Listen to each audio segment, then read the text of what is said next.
My marriage had the stability of a Jenga tower in an earthquake. I should have seen it coming, but sometimes you're too busy fixing other people's problems to notice your own world falling apart. The name's Nate Callahan, and I run Callahan's Auto Body on the south side of town. 37 years old, hands permanently stained with motor oil, and apparently too stupid to notice when my wife of 8 years decides to trade up. Melissa used to love that I could fix anything. Cars, appliances, her laptop when it crashed during finals week back in college. Now she looks at my work clothes like they're contaminated with failure. "You're tracking grease on the hardwood again," she said that Tuesday morning, not looking up from her phone. Always that phone. Her fingers danced across the screen like she was composing symphonies instead of Instagram captions. "Sorry, babe. Long day at the shop yesterday. Mrs. Peterson's Buick needed a complete transmission rebuild." Still scrolling, still not looking at me. I poured coffee into my favorite mug, the one that said, "World's Okayest Husband." Melissa bought it as a joke 3 Christmases ago. Now it felt like a prophecy. "What time will you be home tonight?" I asked. "Late. Big presentation tomorrow. Trevor wants the whole team to stay and polish the pitch." Trevor Gold, her boss at Morrison Public Relations. Guy drove a leased BMW and wore suits that cost more than most people's monthly rent. I'd met him exactly twice at company parties, where he'd given me the kind of handshake that said he was doing me a favor by acknowledging my existence. "Maybe I'll pick up Chinese from that place you like," I offered. "Don't wait up. We'll probably order in at the office." Before we deeper into this story, I have one small request. Please subscribe, drop a like, comment, and hit that hype button to boost this channel so more people can discover these incredible Reddit stories. She finally looked at me, and for a split second, I caught something in her expression. Guilt? Annoyance? Hard to tell with Melissa. She'd perfected the art of looking through people instead of at them. "Okay. Well, have a good day." "You too." I kissed her cheek. She smelled like expensive perfume and ambition. Used to be, she'd pull me close and whisper something that made me want to rush home early. Now she tolerated the gesture like a handshake from a distant relative. The drive to the shop gave me 20 minutes to think, which lately had become 20 minutes of trying not to think. The radio played some country song about a guy whose woman left him for a banker. Real original. Tommy Kowalski was already at the shop when I arrived, coffee in one hand, wrench in the other. My best friend since high school and the closest thing I had to a brother. He looked up from the engine he was working on and gave me that look, the one that said he could read my mood from across the parking lot. "Rough morning?" he asked. Same as always. "That bad, huh?" Tommy had this way of cutting through nonsense that made him perfect for bartending at Mickey's Pub on weekends and calling me on my garbage during the week. He'd been married to Linda for 15 years, and they still acted like newlyweds. Made me wonder what I was doing wrong. "Melissa's working late again," I said, pulling on my coveralls. "Third time this week?" "Fourth." Tommy wiped his hands on a rag and gave me that look again. "Nate, you know I love you like a brother, right?" "Yeah." "And you know I'd tell you if something was up?" My stomach tightened. "What are you saying?" "I'm saying Linda mentioned seeing Melissa at Romano's last Thursday night. Said she was with some guy in a fancy suit. Looked pretty cozy." Romano's was the kind of restaurant where entrees started at $40, and the wine list required a second mortgage. Melissa and I hadn't been there in 2 years. Did Linda say anything else? Just that they seemed close, real close. I spent the rest of the morning rebuilding a carburetor and trying not to think about what real close meant. By lunch, I'd convinced myself Tommy was wrong. Linda had probably seen Melissa with a client. Business dinner. Perfectly innocent. But when I got home that night, Melissa's car wasn't in the driveway. Again. I heated up leftover pizza and scrolled through her Instagram while I ate. Her latest post showed a perfectly staged photo of her laptop and a cup of coffee with the caption, "Burning the midnight oil. When you love what you do, it doesn't feel like work." Blessed door hustle, Joe living my best life. Posted 20 minutes ago, 43 likes already. I walked to the window and looked out at our quiet street. The Hendersons were walking their dog. Mrs. Chen was watering her flowers, normal people living normal lives. My phone buzzed. Text from Melissa. Going to be really late. Don't wait up. I texted back. Love you. No response. At midnight, I heard her key in the lock. I pretended to be asleep when she slipped into bed, smelling like wine and that same expensive perfume. She was careful not to wake me, which should have been sweet but somehow felt calculated. The next morning, she was up before dawn, showering and getting ready for work. I watched her through half-closed eyes as she applied makeup with the precision of a surgeon. When did getting ready for work become such an elaborate production? Big day today? I asked. The presentation. Remember? Right. Good luck. Thanks. She kissed my forehead, a grandmother's kiss, not a wife's, and left me alone with my coffee and growing suspicions. I called in sick to work and spent the morning doing something I never thought I'd do. I drove to Morrison Public Relations. The building was downtown, all glass and steel and the kind of modern architecture that looked expensive but cold. I parked across the street and waited. Felt like a private investigator in a bad movie, but I needed to know. At 11:30, Melissa and Trevor walked out together. They went to lunch at a cafe 2 blocks away, and even from across the street, I could see the way she leaned in when he talked, how she touched his arm when she laughed. They weren't discussing quarterly reports.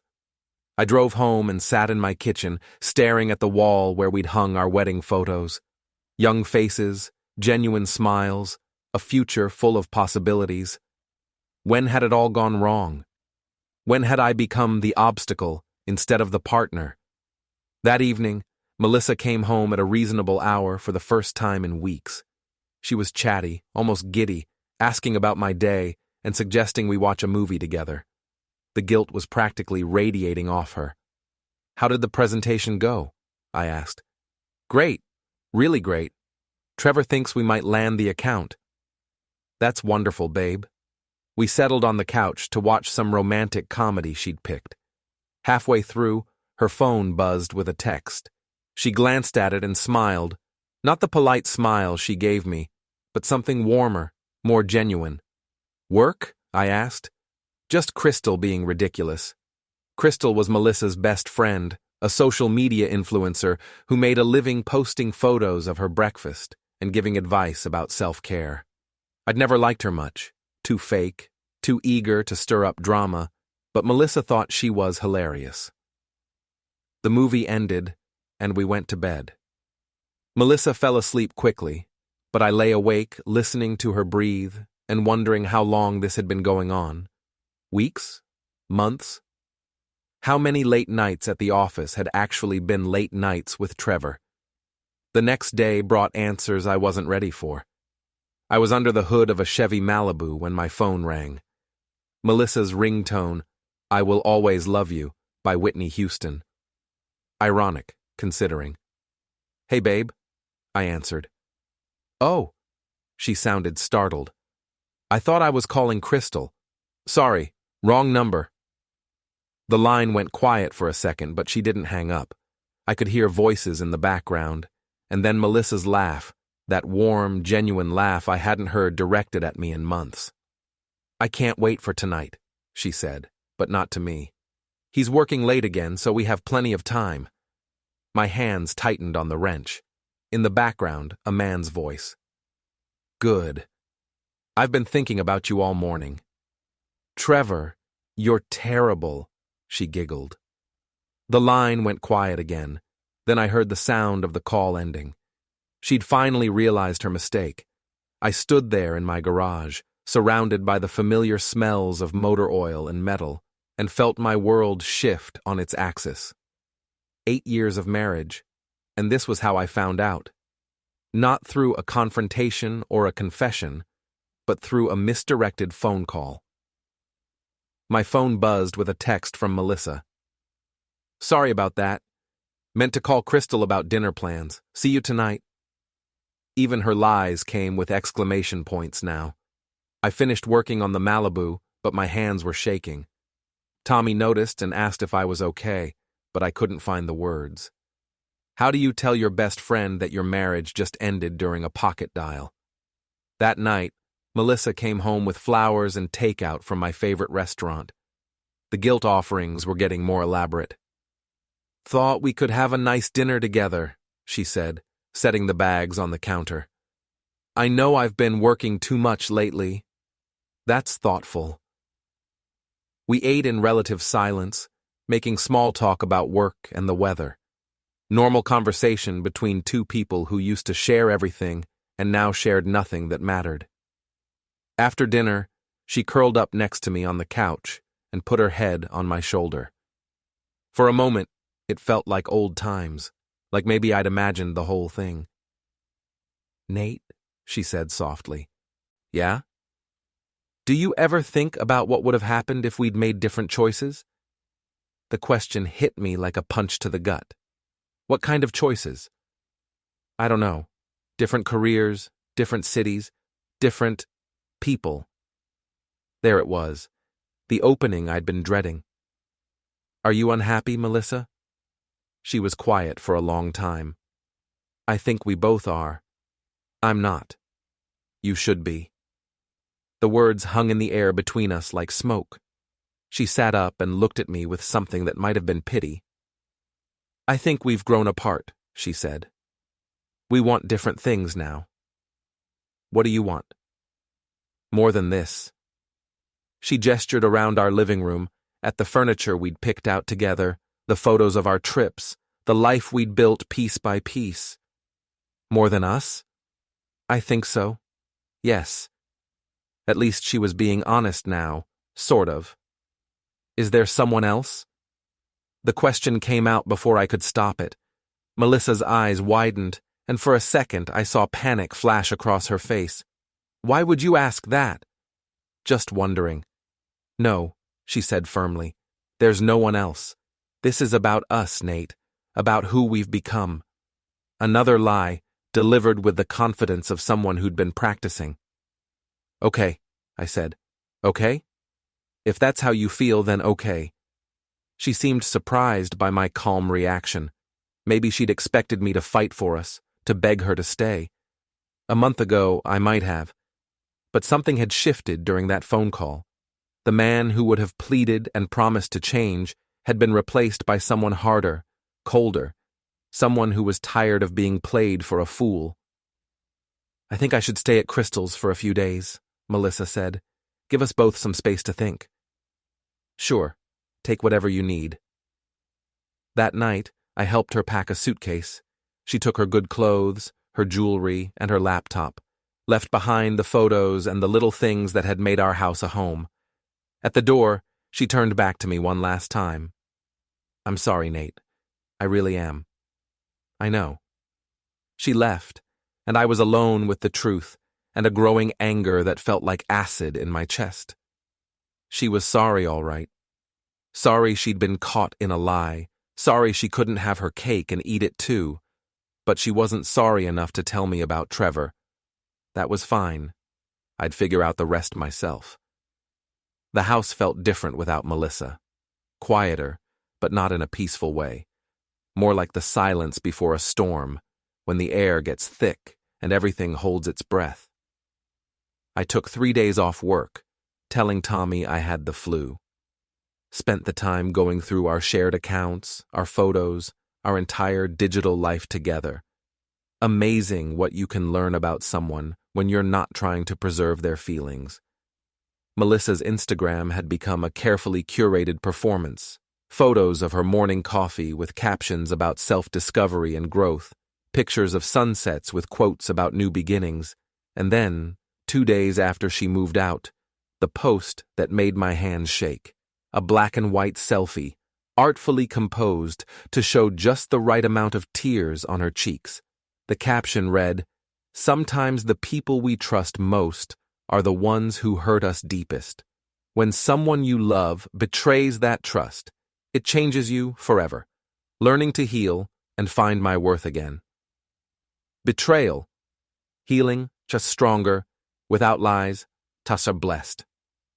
67 likes in the first hour, comments pouring in from friends and co-workers expressing sympathy and outrage on her behalf. My phone started buzzing with texts from mutual friends asking if I was okay, what had happened, was there anything they could do. She'd fired the first shot in a war I didn't even know we were fighting. I screenshot the post and sent it to Tommy with a message. Call me. He was at my house 20 minutes later with a six-pack and a grim expression. What the hell is this? He asked, showing me his phone. Melissa's post was already being shared by her friends. My wife's version of the truth. What actually happened? I told him everything. The phone call, the lunch I'd witnessed, the conversation about wanting more. Tommy listened without interrupting, his expression getting darker with each detail. So she's cheating with her boss and making you look like the bad guy? That's about the size of it. You got any proof? Just what I saw and heard, nothing that would hold up in court. Tommy cracked open a beer and handed it to me. Court's not the only place where evidence matters. What do you mean? I mean, she wants to play the victim on social media. Maybe it's time people knew what kind of victim she really is. I'd never been one for public drama, preferred to handle my problems privately, like a civilized adult. But watching Melissa's post rack up sympathy while I sat alone in our empty house made me reconsider my approach to civilization. I'm not posting some angry rant online, I said. Don't have to. Just tell the truth. Let people draw their own conclusions. The next morning, I did something I'd never done before. I made my own social media post. No selfie, no artistic lighting, just words. 8 years of marriage ending. No betrayal on my end, despite what you might read elsewhere. Sometimes the truth is simpler than the story. Taking care of myself and moving forward. I tagged no one, used no hashtags, and turned off comments. Posted it and went to work. By lunch, my phone was buzzing constantly. Friends, family, co-workers, everyone wanted to know what was really going on. I ignored most of the calls, but answered when my mom's name appeared on the screen. Nathan James Callahan, she said in that tone that meant business. What in the Sam Hill is happening with you and Melissa? Mom had never been Melissa's biggest fan. Too polite to say anything directly, but I'd caught her eye rolls during family dinners when Melissa got on one of her self-improvement kicks. We're separating, Mom. She wants different things. Different things like that fancy pants boss of hers? I nearly dropped the phone. What do you know about Trevor? I know Linda Kowalski has eyes, and she knows the difference between a business dinner and whatever she saw at Romano's last week. I also know my son didn't spend 8 years building a marriage just to throw it away for no reason. It's complicated. Honey, it's only complicated when someone's trying to complicate it. You want to tell me what really happened? So I did. Mom listened with the patience of someone who'd raised 3 boys and thought she'd heard every story there was to hear. When I finished, she was quiet for a long moment. That girl's got some nerve, she finally said, stepping out on you and then making you look like the villain. I don't know what to do, Mom. You do what Callahan Shav always done. You stand up for yourself. You don't have to be mean about it, but you don't have to be a doormat either. That afternoon, I got a text from a number I didn't recognize. This is Trevor Gold. We need to talk. I stared at the message for a full minute before responding. About what? About keeping this situation civil. Can you meet me at Murphy's Bar on 5th Street at 6 p.m.? Murphy's was a dive bar in the warehouse district. Not the kind of place where Trevor usually spent his time, which probably meant he didn't want to be seen having this conversation. I arrived 10 minutes early and took a booth in the back. Trevor showed up right on time, looking uncomfortable in his expensive suit. He slid into the seat across from me and got straight to the point. Look, I know this is awkward, he said, but I think we can handle this like adults. Handle what? The situation with Melissa. The separation. I took a sip of my beer and studied his face. He was nervous, trying to project confidence but failing. His hands kept fidgeting with his cufflinks. What exactly do you think needs handling? I just want to make sure there are no hard feelings, that we can all move forward without any complications. Complications? Drama, public scenes, that sort of thing. I almost laughed. The guy was worried about his reputation, probably had a wife at home who didn't know he was screwing his employee. Are you asking me to keep quiet about your affair? His face went pale. I don't know what you think you know, but I know you've been having lunch dates with my wife. I know she's been working late at your office. I know she called you by mistake yesterday, and I heard enough to put the pieces together. Trevor's composure cracked. Look, these things happen. Melissa and we connected. Sometimes people just click, you know? Sure. Sometimes married people click with other married people and forget they have spouses at home. It's not like that. What's it like? He ran a hand through his hair, messing up his perfect styling. It's complicated. That seems to be everyone's favorite word lately. Melissa's going through a difficult time. She needs support. From you. From someone who understands her ambitions, her potential. The condescension in his voice made my jaw clench. And I don't understand her potential? You're a good guy, Nate, but you have to admit, you and Melissa want different things now. She's growing, evolving. Sometimes people outgrow their circumstances. Their circumstances. Is that what I am? Trevor shifted uncomfortably. I didn't mean it like that. How did you mean it? I meant that maybe this is better for everyone. Melissa's happier now. She's more confident, more alive. Isn't that what you want for her? The scary thing was, part of what he said was true. Melissa had seemed more energetic lately, more engaged with life. I'd attributed it to her work, but now I knew the real reason. Does your wife know how happy you're making Melissa? Trevor's face went white. Leave my family out of this. Does she? No. And I'd appreciate if you kept it that way. Why would I do that? Because dragging innocent people into this mess won't help anyone. My kids don't need to see their family destroyed over a mistake. A mistake? Is that what you're calling it? A situation that got out of hand. Look, I care about Melissa, but I never intended for things to go this far. I finished my beer and stood up. Here's what's going to happen, Trevor. I'm not going to call your wife. I'm not going to make a scene at your office. I'm not going to post angry messages on social media. Relief flooded his face. Thank you. I appreciate. But, I continued, I'm also not going to lie for you. If someone asks me why my marriage ended, I'm going to tell them the truth. If your wife happens to hear that truth from someone else, that's not my problem. That's fair, he said quickly. And if I see one more social media post from Melissa painting me as the bad guy in this story, I'm going to start sharing some details that might change people's perspective. Trevor nodded. I'll talk to her. You do that. I left him sitting in the booth and walked out into the evening air. The conversation hadn't made me feel better, but it had clarified something important. They were both more worried about their reputations than they were about the truth. That gave me options. The next day, Melissa posted another Instagram story. This one showed her and Crystal at some trendy restaurant, glasses of wine raised in a toast. The caption read, "Grateful for friends who remind you of your worth. Here's to new chapters in authentic living." Authentic living.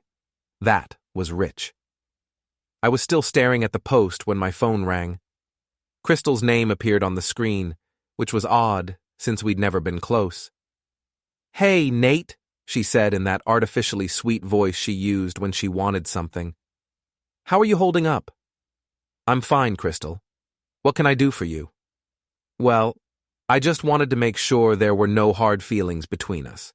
I mean, I'm supporting Melissa through this difficult time, but I don't want you to think I'm taking sides." "Aren't you?" "It's not about sides. It's about being there for a friend who's been hurt. Hurt by what, exactly? Crystal paused. By the breakdown of her marriage. By feeling unappreciated and taken for granted. Is that what she told you? She told me enough. Look, Nate, I know this is hard, but maybe it's for the best. Maybe you two just weren't compatible anymore. Maybe. I hope you can find a way to be happy for her. She's finally living her truth, you know? Her truth. Another phrase that was starting to make me want to throw things. What truth is that, Crystal? The truth that she deserves someone who sees her value, someone who challenges her and supports her dreams. Someone like Trevor? The silence on the other end of the line stretched for several seconds. I don't know what you mean, Crystal finally said. Sure you don't. Nate, I think you're letting your hurt feelings cloud your judgment. Melissa isn't cheating on you. She's just moving on. With her boss. With her life. I hung up on her. The lies were getting more elaborate, but they were still lies. That evening, I did something I'd been avoiding. I went through Melissa's things. The clothes she'd left behind, the books on her nightstand, the jewelry box on her dresser. I wasn't looking for evidence exactly, just trying to understand when everything had changed. In the bottom drawer of her dresser, I found a small notebook I'd never seen before. Her handwriting filled the pages. Thoughts, observations, plans. Most of it was mundane, but one entry from 3 months ago made me stop cold. Trevor understands me in a way N never has. He sees my potential, my ambitions. He makes me feel alive again. I know this is complicated, but I can't ignore these feelings anymore.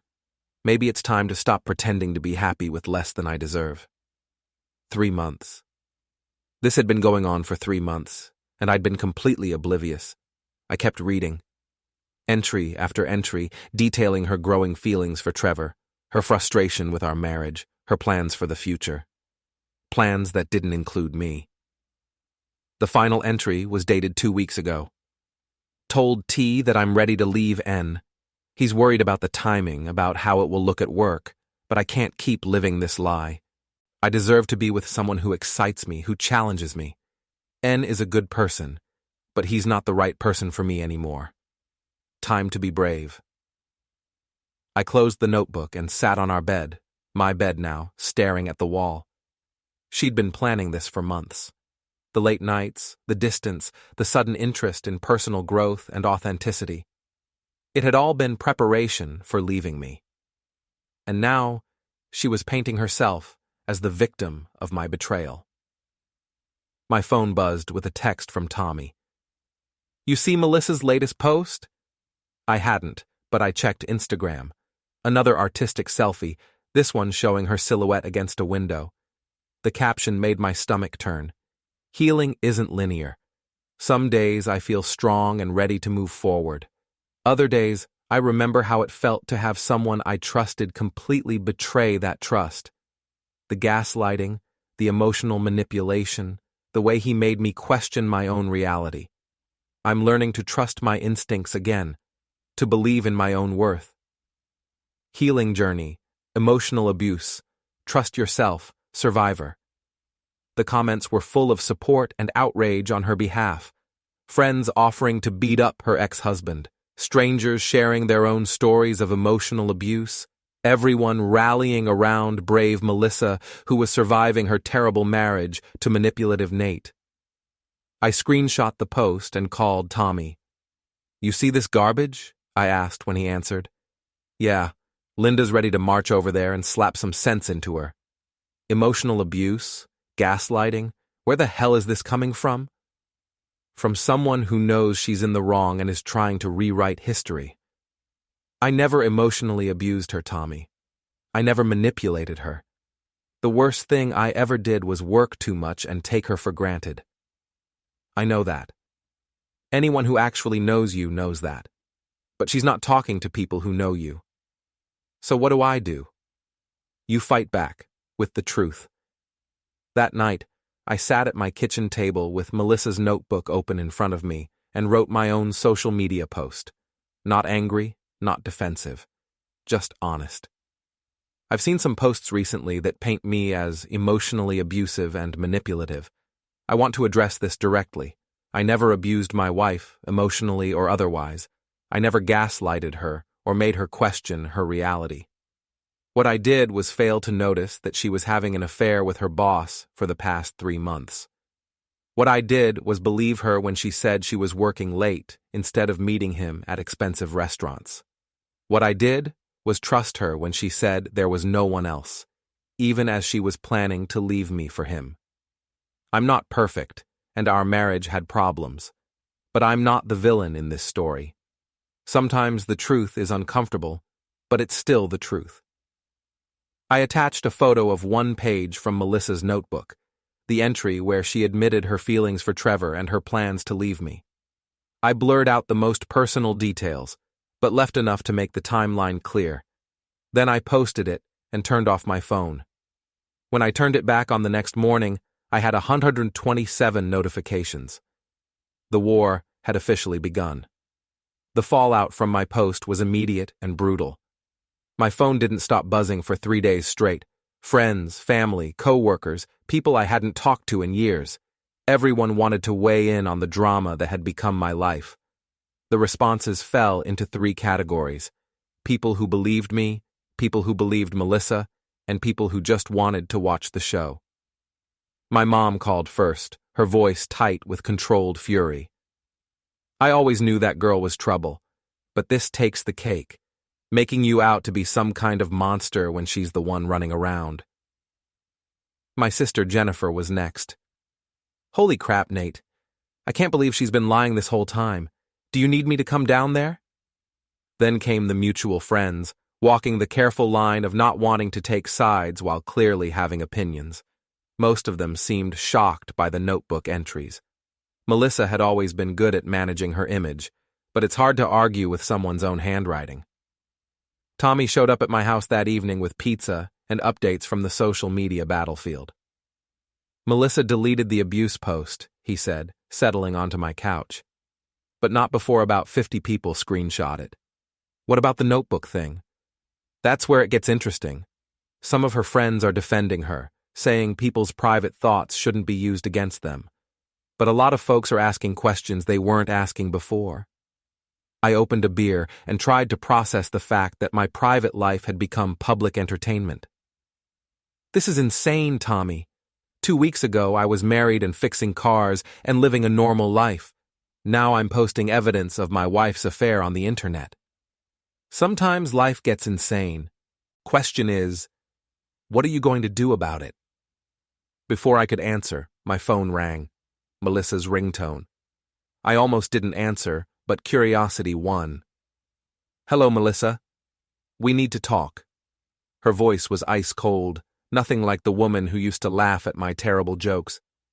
About what? About your little social media stunt, about you posting my private thoughts for the world to see. You mean your private thoughts about cheating on me? Those were personal. You had no right. The audacity was breathtaking. I had no right? You've been posting lies about me for a week, calling me emotionally abusive, and I had no right to tell the truth. That's different. How? Because I was processing my feelings. I was trying to heal from what you put me through. What I put you through. Melissa, you were having an affair for 3 months with your boss while lying to my face every single day. It wasn't an affair. Not really. We connected emotionally first. The physical part came later. I had to admire the mental gymnastics. Oh, well, that makes it completely different then. You don't understand what it was like, being married to someone who didn't see me, who didn't appreciate what I had to offer. So you found someone who did? Yes, and I'm not apologizing for that. At least she was being honest now. Sort of. Then, why are you calling me? Because I want you to take down that post. It's humiliating. For who? For me. For Trevor. For everyone involved. Including Trevor's wife? Silence on the other end of the line. She doesn't know yet, does she? I continued. About her husband's emotional connection with his employee. Leave her out of this. I'm not bringing her into anything. But you might want to consider that your boyfriend has more to lose than just his reputation. He's not my boyfriend. It's complicated. Everything's complicated with you lately. Nate, please, just take down the post. We can handle this privately, like adults. The way you handled it privately when you posted about my emotional abuse. I was hurt. I wasn't thinking clearly. And now you are? Now I'm asking you to be the bigger person. I laughed, but there was no humor in it. The bigger person. Right. Let me ask you something, Melissa. In all those notebook entries about how Trevor understands you and appreciates you, did you ever once consider just talking to me? Telling me what you needed? Would it have mattered?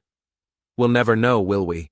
Because instead of trying to fix our marriage, you decided to start a new relationship while still living in our house, sleeping in our bed, and letting me believe everything was fine. I didn't plan for it to happen. But you didn't plan to stop it either. Another long silence. Are you going to take down the post or not? No. Then I guess we have nothing else to talk about. She hung up. Tommy, who'd been listening to my side of the conversation, shook his head. She's got some serious nerve, he said. She's scared. The narrative's getting away from her. Good. Maybe now people will see who she really is. But the drama was just getting started. The next morning, I woke up to find that Melissa had posted a new response. This one was longer, more carefully crafted. I want to address some recent posts about my personal life. Yes, I developed feelings for someone else during my marriage. Yes, I should have handled the situation differently. But those feelings developed because I was in an emotionally distant relationship with someone who had checked out long before I did. I never intended to hurt anyone, and I'm sorry for the pain this situation has caused. However, I will not apologize for finding happiness after years of feeling invisible in my own marriage. Sometimes love finds us in unexpected places, and sometimes we have to choose between settling for less than we deserve and taking a chance on something real. I chose to stop settling. Authenticity. No regrets. Choosing happiness. The comments were mixed this time. Some people praised her honesty and courage. Others pointed out that developing feelings for someone else while married usually meant you were having an affair. A few suggested that maybe she should have tried counseling before trying Trevor. But the most interesting comment came from someone named Patricia Gold. Interesting perspective. I'd love to hear more about this unexpected love. Perhaps over coffee sometime soon? Patricia Gold, Trevor's wife. I screenshot the comment and sent it to Tommy with a message. Things just got interesting. He called immediately. Holy shit, Nate, his wife knows. Looks like it. This is about to get really messy. He was right. Over the next few hours, Patricia Gold's comment got dozens of likes and replies. People were clearly enjoying the drama, but more importantly, they were starting to ask questions about Trevor's role in all this. Then Patricia posted her own status update. It's fascinating how different people can have such different perspectives on the same situation. For instance, I've been married to my husband for 12 years, and I had no idea he was capable of inspiring such deep, authentic feelings in a coworker. I'm learning so much about him lately. About both of them, actually. Perspective. Learning experience. Truth. The post exploded. Within an hour, it had been shared dozens of times and commented on by hundreds of people. The story had officially gone viral in our little corner of the internet. My phone started ringing again. This time it was a number I didn't recognize. Is this Nate Callahan? The voice was female, crisp, professional. Yes. This is Patricia Gold. I think we should meet. We agreed to meet at a coffee shop downtown the next morning. I arrived early and found a table in the back, trying to prepare for what was sure to be an awkward conversation. Patricia walked in exactly on time. She was shorter than I'd expected, with graying brown hair and the kind of no-nonsense demeanor that suggested she didn't suffer fools gladly. She spotted me immediately and walked over with the confident stride of someone who'd made peace with an unpleasant situation. "Nate?" she asked, extending her hand. "That's me. Thanks for meeting with me." She sat down and got straight to the point. "So, my husband and your wife." "Yeah." "How long have you known?" I told her about the phone call, the lunch I'd witnessed, the notebook entries. She listened without interrupting, her expression growing colder with each detail. 3 months, she said when I finished. "At least 3 months. I'm sorry. I know this can't be easy." "Easy?" She laughed, but there was no humor in it. "My husband has been lying to my face for 3 months while screwing his employee, and my children have been asking why Daddy's been working so late so often. Easy doesn't really factor into it." "What are you going to do?" "What am I going to do? I'm going to destroy him." The certainty in her voice was unsettling. "Patricia, do you know what I do for a living, Nate?" I shook my head. "I'm a divorce attorney, specialized in high-conflict cases involving adultery and financial misconduct. I've spent 15 years learning how to dismantle cheating spouses and protect my clients' interests." "Oh." Trevor thinks he's been clever, thinks he's covered his tracks, but I've been tracking credit card statements, phone records, and bank accounts since your little social media revelation yesterday. I know about every restaurant, every hotel, every gift he's bought for your wife with our money." The coffee shop suddenly felt very cold. "I also know about the company credit card he's been using for their dates, the business trips that weren't actually business trips, the conference room reservations at times when no meetings were scheduled. You've been busy. I've been thorough. By the time I'm done, Trevor won't have a job, a reputation, or half of what he thinks he owns, and your wife's name is going to be attached to all of it. Look, I appreciate the information, but I don't want to get involved in—" "You're already involved. She made you involved when she decided to paint you as an abuser on social media. Now, it's time to set the record straight." Patricia pulled out her phone and showed me a folder full of screenshots, photos, and documents. Evidence of the affair that went far beyond what I'd been able to gather. "I'm going to post all of this," she said. "Every receipt, every text message, every lie they told, the whole story." "That seems extreme." "Extreme? They destroyed 2 marriages, lied to everyone around them, and tried to make us look like the villains. Extreme would be letting them get away with it." She had a point. But something about her intensity made me uncomfortable. "What do you want from me?" I asked. "I want you to back me up. When I post this evidence, I want you to confirm that it matches what you discovered. I want you to stand up for the truth. And if I don't, then they win. They get to rewrite history, play the victims, and move on with their lives while we're left dealing with the wreckage." I thought about Melissa's posts, about the lies she'd told, about the friends who now thought I was an abusive husband. Patricia was right about one thing. They were winning the narrative war. "When are you planning to do this?" "Tonight. I want to give them one more day of thinking they're in control." "What about your kids?" Her expression softened slightly. "My kids deserve to know the truth about their father. Not all of it, not the ugly details, but the basic truth that he chose someone else over our family." I finished my coffee and stood up. "I need to think about this." "Don't think too long. The longer we wait, the more time they have to prepare their next round of lies." That evening, I sat in my empty house and tried to decide what kind of person I wanted to be. The kind who took the high road and let the truth speak for itself? Or the kind who fought fire with fire? My phone buzzed with a text from Melissa. "I heard you met with Patricia. This needs to stop before someone gets hurt." I typed back, "Someone already got hurt. Several someones, actually. You know what I mean. This is getting out of hand. Should have thought about that before you started posting about my emotional abuse." I was angry. People say things when they're angry. They also do things when they're angry. What's that supposed to mean? I didn't respond. Let her wonder. An hour later, Patricia posted her evidence dump. Photos of credit card statements showing charges at expensive restaurants and hotels. Screenshots of text messages between Trevor and Melissa planning their meetings. Email records showing Trevor booking conference rooms for private meetings with Melissa during work hours.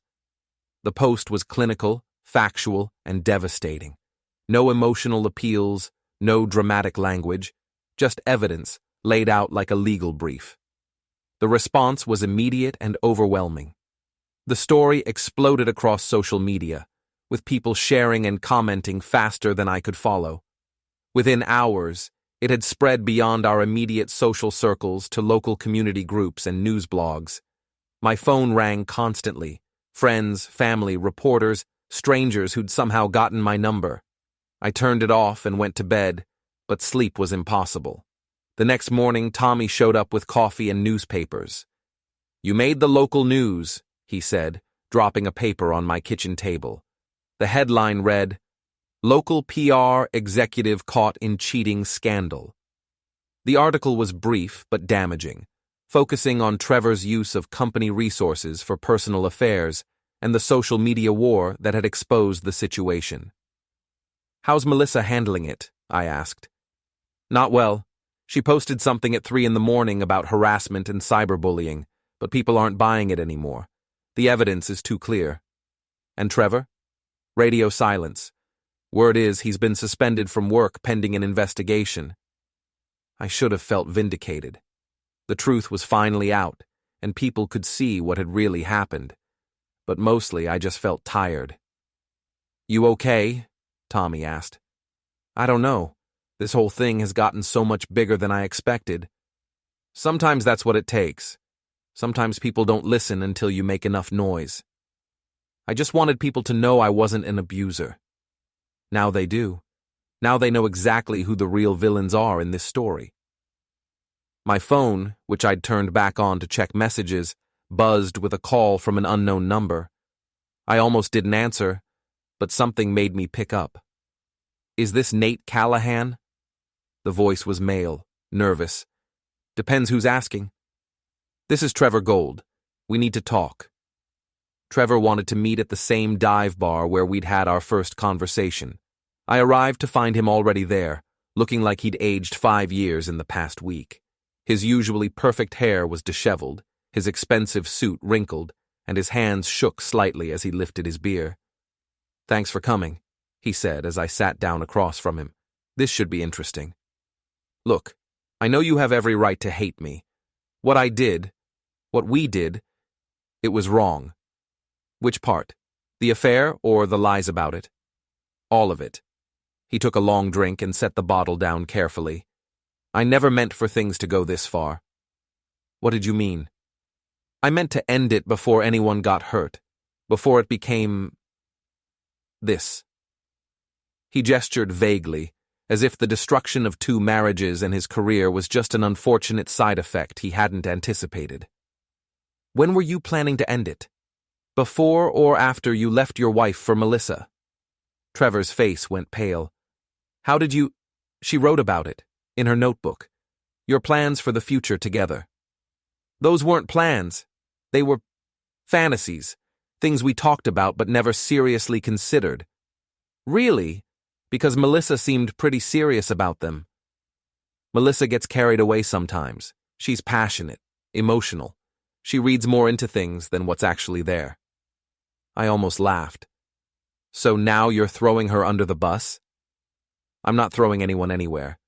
I'm trying to explain that this whole situation got out of hand." "The situation where you were screwing my wife for 3 months while lying to everyone about it?" "Yes, that situation." At least he wasn't denying it anymore. "What do you want, Trevor?" "I want this to stop. The social media posts, the public humiliation, the reporters calling my house. My kids are asking questions I can't answer." "Maybe you should have thought about your kids before you started the affair." "You think I don't know that? You think I don't regret every decision that led us here? Do you regret the affair or do you regret getting caught?" He was quiet for a long moment. "Both." At least you're honest about something. I'm trying to be honest about everything now. That's why I wanted to talk to you. I'm listening. Trevor took another drink and seemed to gather himself. Patricia's going to divorce me. She's going to take everything. The house, the kids, half my income for the next decade. My job is probably gone too. The company can't keep someone who used business resources for personal affairs. Sounds about right. But none of that has to affect you. You could walk away from this whole mess and start over. Clean slate. What are you getting at? I'm getting at the fact that you don't have to keep fighting this war. You've proven your point. Everyone knows the truth now. You could just let it go. Let what go? The revenge, the public humiliation, the need to make us pay for what we did.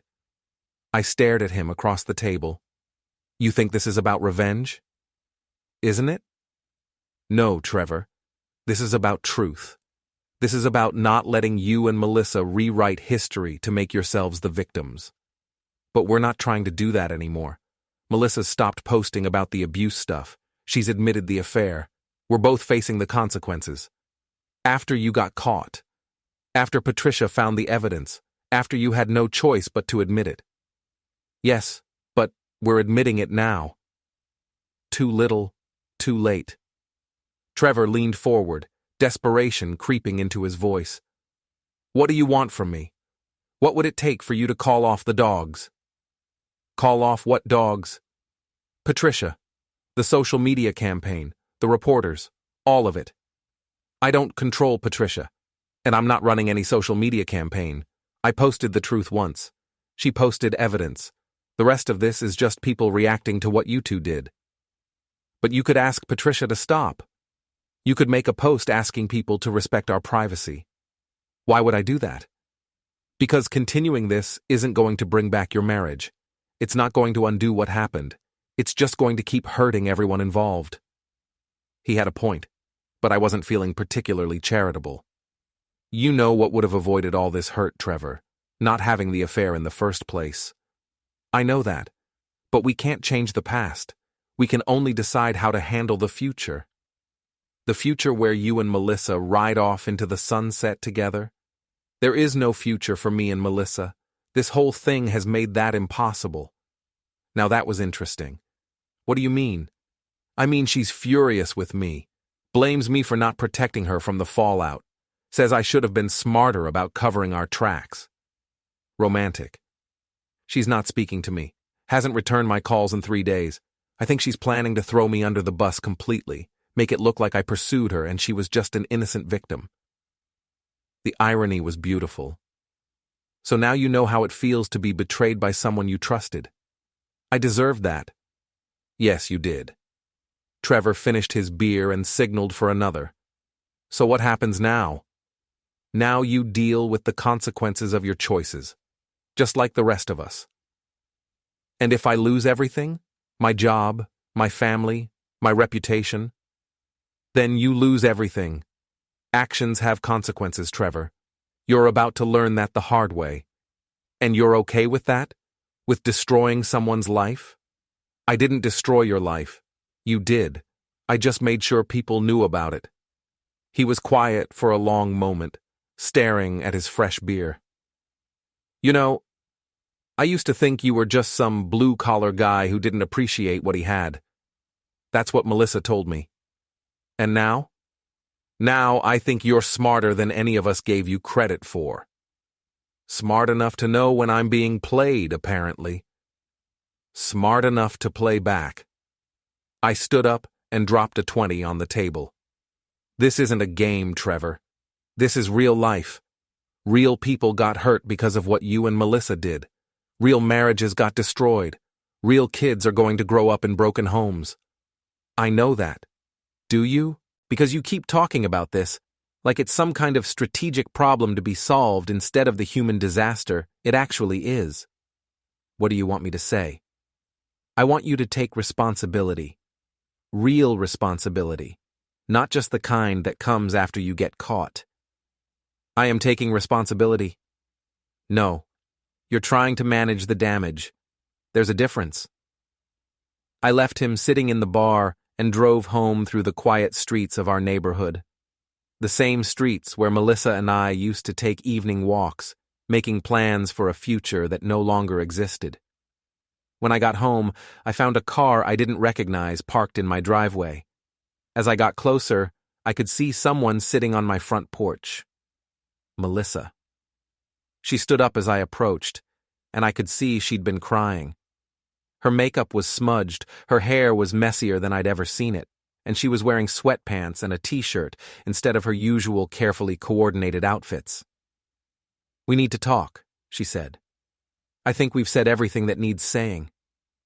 "Please, Nate. Just give me 5 minutes." Against my better judgment, I unlocked the front door and let her in. She followed me to the living room and sat on the edge of the couch like she was ready to run at any moment. "Trevor told me he talked to you tonight," she said. "Did he?" "He said you weren't interested in calling off Patricia." "That's because I can't call off Patricia. She's not my attack dog, Melissa.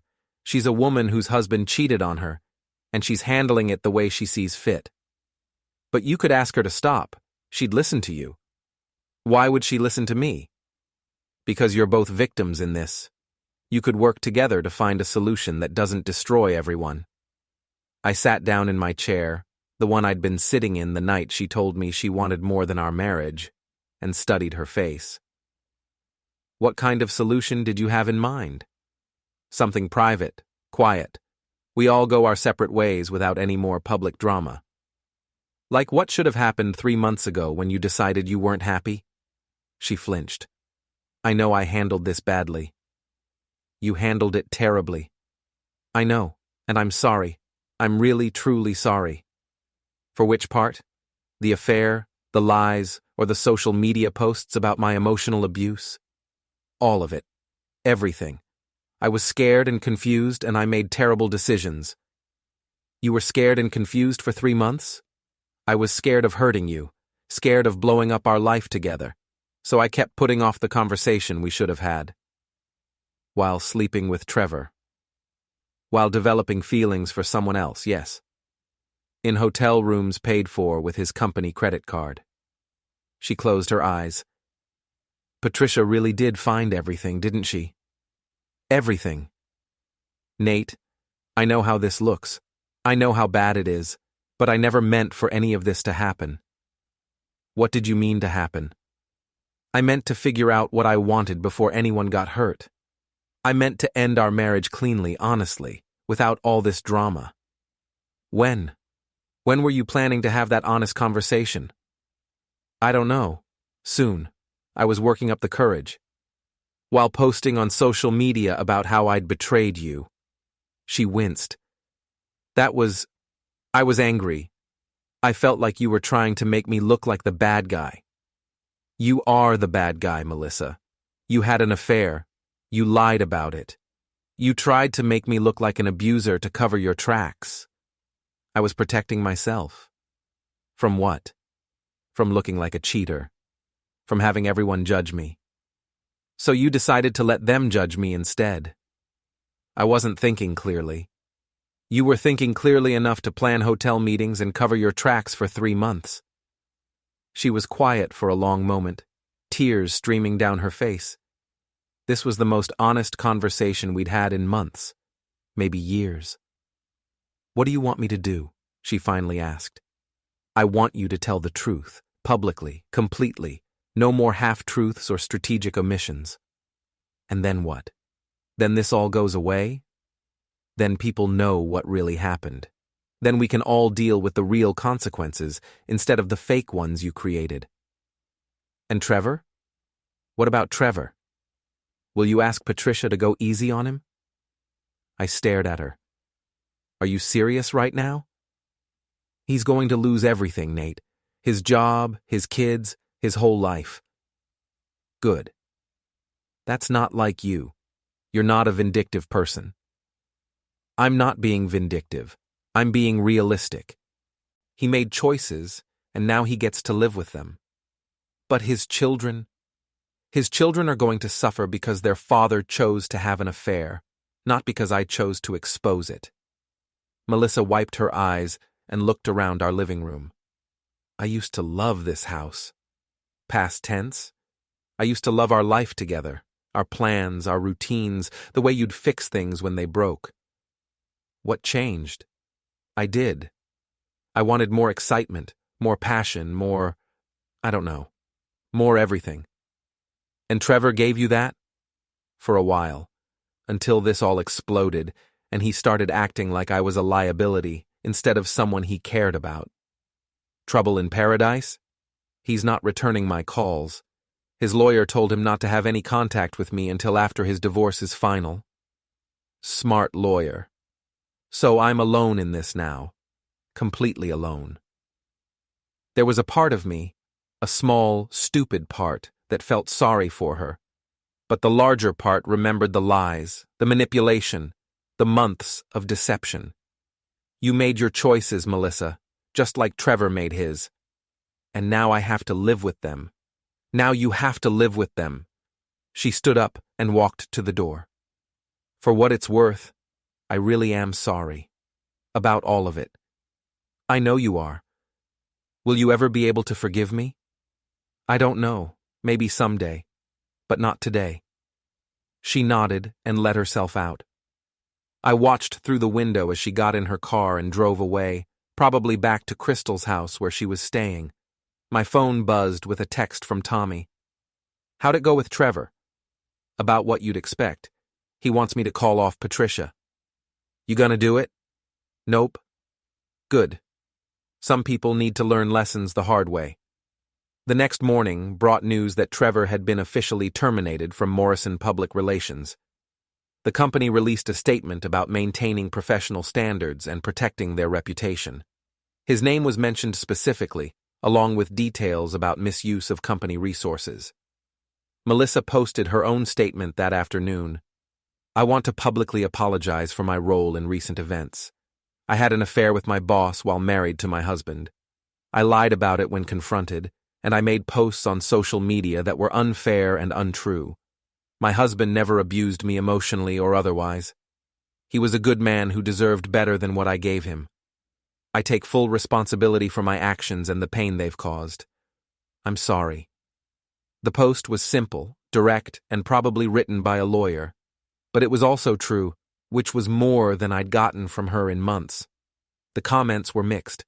Some people praised her for finally telling the truth. Others pointed out that the apology only came after she'd been caught and exposed. A few suggested that maybe she should have thought about consequences before having the affair. But the social media war was essentially over. The truth was out, the apologies had been made, and people were starting to lose interest in our drama. Patricia called me that evening. Did you see Melissa's post? I did. What did you think? I thought it was about time. Trevor's lawyer is pushing for a quick, quiet divorce, wants to avoid any more public spectacle. Are you going to give him one? Hell no. I want this to be as public and painful as possible. I want every detail in the court records where anyone can find it. That's your choice. It is, and I wanted to thank you for backing me up through all this. I know it wasn't easy. It wasn't about easy. It was about truth. Well, the truth is out now. Trevor's lost his job, his reputation, and soon his family. Melissa's lost her husband, her credibility, and probably her job too once this gets back to her new employer. Her new employer? She got fired from Morrison PR the same day Trevor did. Apparently they don't approve of employees having affairs with supervisors. I hadn't known that. So she's unemployed too. Unemployed, homeless, she's staying with that friend of hers, and pretty much radioactive in the local PR community. Word travels fast in small industries. The consequences were piling up faster than I'd expected. Part of me felt like justice was being served. Another part wondered if maybe it was enough. Patricia, can I ask you something? Sure. Are you happy with how this all turned out? She was quiet for a moment. Happy isn't the right word. Satisfied, maybe.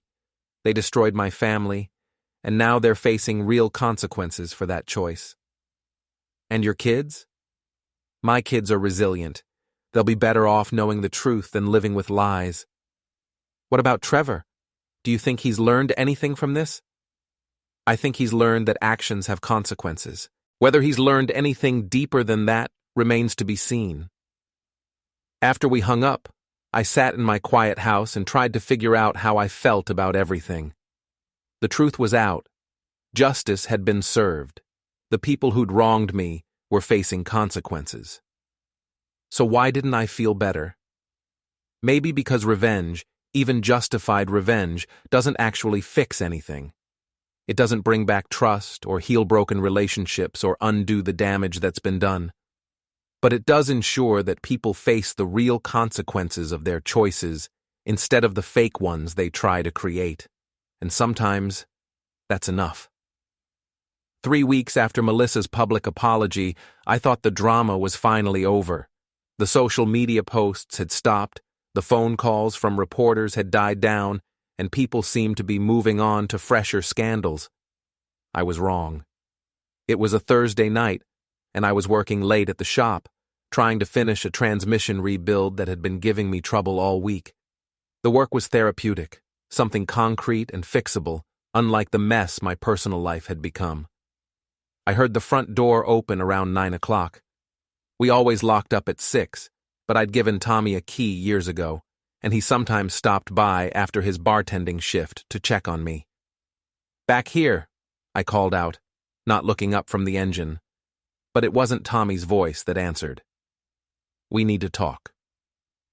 Trevor stepped into the garage bay, and I could immediately see that the past few weeks hadn't been kind to him. He'd lost weight, his clothes hung loose on his frame, and there was a desperate look in his eyes that made me uneasy. "Shop's closed, Trevor. And we don't have anything to talk about." "Yes, we do." He moved closer, and I noticed his hands were shaking. "This has gone too far." "Has it?" "My kids won't speak to me. My ex-wife is taking everything I own. I can't get a job anywhere in the city because everyone knows what happened." "Sounds like consequences." "Sounds like overkill." I wiped my hands on a rag and really looked at him. Trevor had always been polished, put together, the kind of guy who looked like he belonged in boardrooms and country clubs.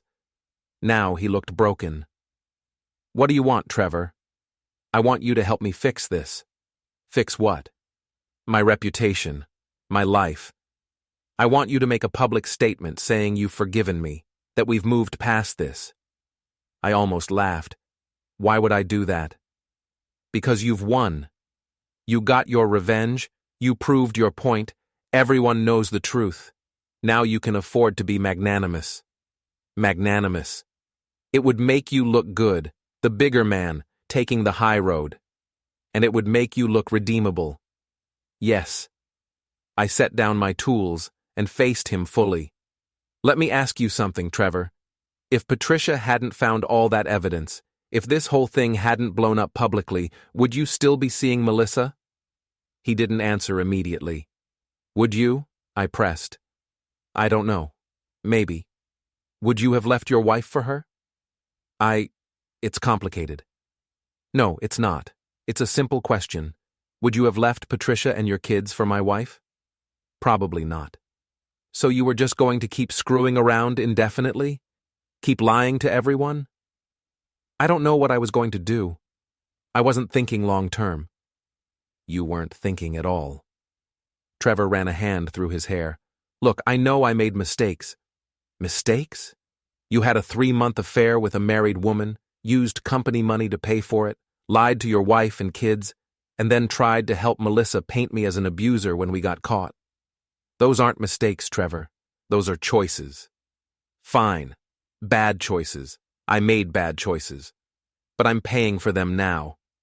Are you? Or are you just dealing with the consequences? What's the difference? Paying for them would mean you understand what you did wrong and why it was wrong. Dealing with consequences just means you're unhappy about getting caught." Trevor was quiet for a moment. "I do understand what I did wrong." "Do you?" "I hurt people. I hurt you, I hurt Patricia, I hurt my kids. And? And I'm sorry for that. What else?"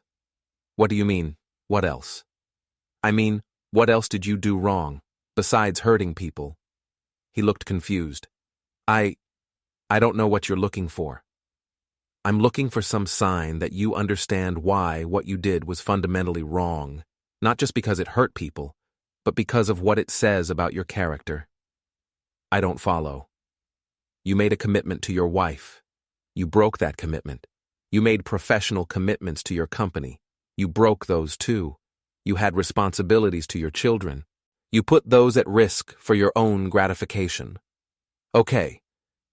Do you understand that those things matter? That integrity and honor and keeping your word aren't just nice ideas. They're the foundation of a decent life? Trevor was quiet for a long time. I guess I never thought about it that way. That's the problem. You never think about it that way. You think about what you want and how to get it, but you don't think about who you're supposed to be. So what am I supposed to do now? You're supposed to figure out who you want to be going forward. And then you're supposed to be that person, regardless of whether anyone forgives you or helps you or gives you a second chance. That's it? That's it. And you won't help me? Help you what? Get your old life back? That life was built on lies, Trevor. Maybe losing it is the best thing that could happen to you. Easy for you to say. You're not the one who lost everything. I lost my marriage. I lost 8 years of my life. I lost my trust in people and my faith in love and my belief that if you're a good person, good things happen to you. But you'll recover from that. Maybe not. But at least I'll recover honestly, without asking the people I wronged to help me pretend it never happened. Trevor stared at me for a long moment. You really hate me, don't you? No, I don't hate you. I think you're weak and selfish and dishonest, but I don't hate you. Gee, thanks. You asked. He turned to leave, then stopped. For what it's worth, Melissa really did love you. At least at first. I know she did. And I think part of her still does. That doesn't change anything. No, I guess it doesn't. After he left, I finished up the transmission and locked up the shop. The conversation had left me feeling unsettled, not because of anything Trevor had said, but because of how pathetic he'd seemed. I drove home through the quiet streets, thinking about consequences and choices and the difference between justice and revenge. By the time I pulled into my driveway, I'd made a decision. The next morning, I called Patricia. I think it's time to let up on Trevor, I said. What do you mean? I mean, he came to see me last night, and he's pretty much destroyed. Maybe he's learned his lesson. Maybe he hasn't. Maybe not. But continuing to punish him isn't going to make your situation any better. It's not about making my situation better. It's about making sure he pays for what he did. He's paid. He's lost his job, his family, his reputation. How much more punishment does he need? As much as it takes. Patricia, I appreciate everything you've done. You helped expose the truth when I couldn't do it alone. But I think we're past justice now and into revenge territory. And you have a problem with revenge? I have a problem with becoming the kind of people who destroy others for our own satisfaction. She was quiet for a moment. You're a better person than I am, Nate. I don't think that's true. I think we're both people who got hurt and wanted the truth to come out.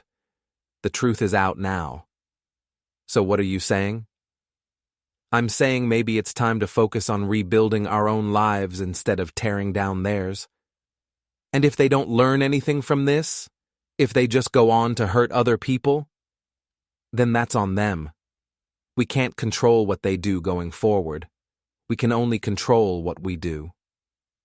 Patricia sighed.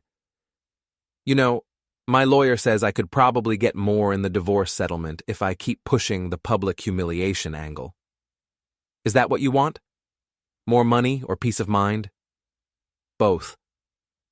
Sometimes you can't have both. I'll think about it. That afternoon, I did something I hadn't done since this whole mess started. I made a social media post that wasn't about the drama. Back to work on a beautiful Friday. Sometimes the best therapy is getting your hands dirty and fixing something that's actually fixable.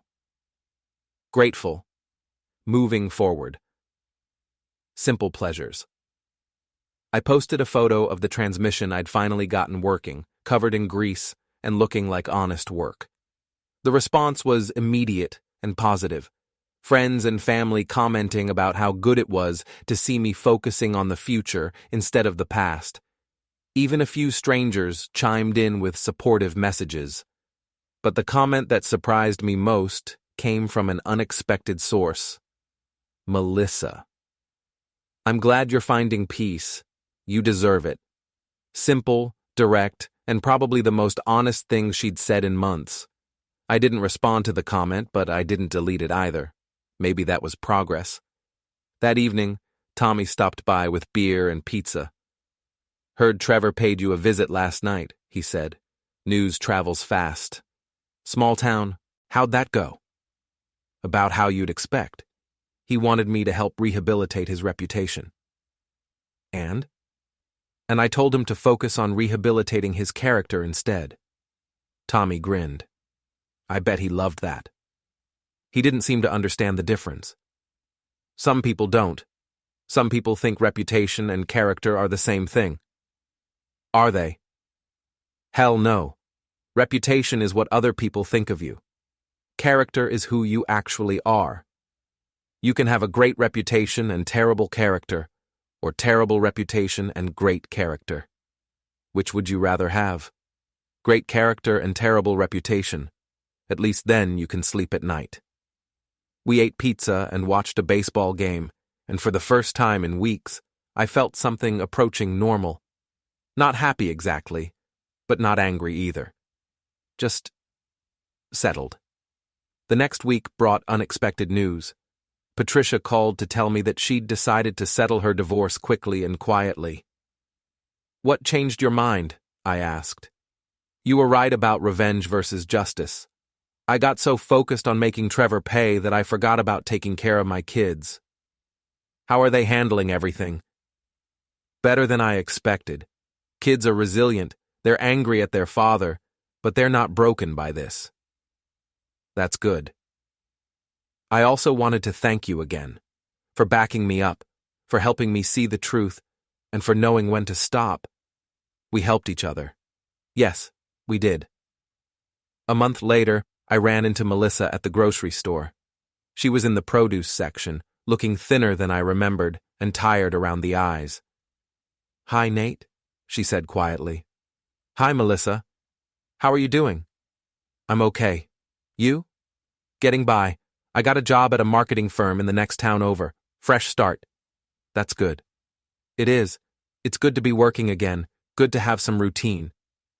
We stood there awkwardly for a moment. Two people who used to share everything and now had nothing to say to each other. Nate, You don't have to say anything, Melissa. We've said everything that needs saying. Have we? I think so.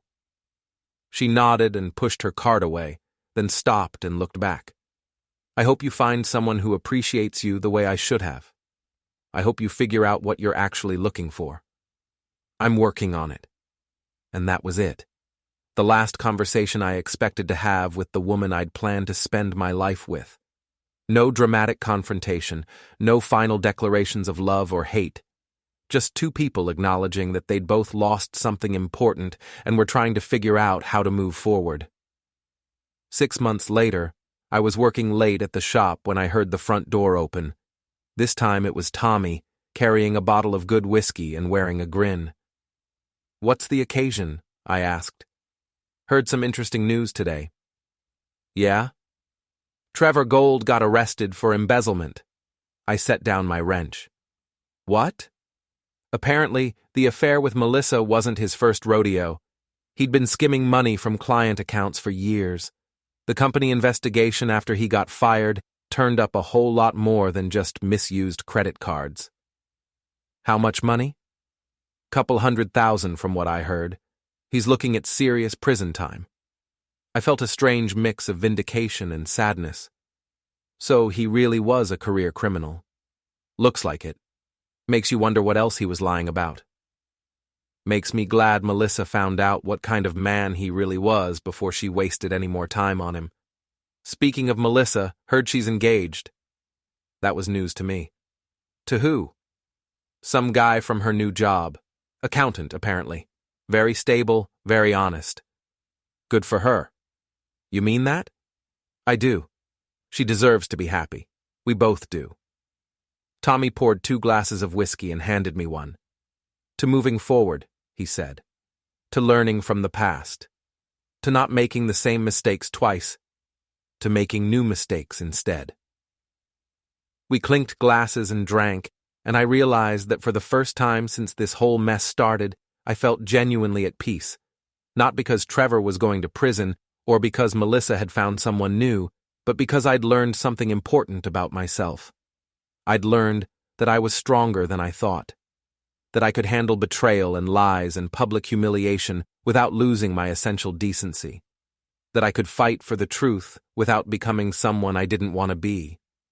Most importantly, I'd learned that sometimes the best revenge is simply refusing to let other people's bad choices define your life. The drama was over. The truth was out. Justice had been served not by me, but by the natural consequences of people's actions catching up with them. And I was still here, still fixing things, still believing that most problems have solutions if you're willing to work hard enough to find them. Some things can't be fixed. Broken trust, destroyed marriages, shattered families, those things have to be rebuilt from scratch, if they can be rebuilt at all. But some things can be fixed. Cars, friendships, self-respect, faith in the future. I was working on fixing those things, one day at a time, and that felt like enough.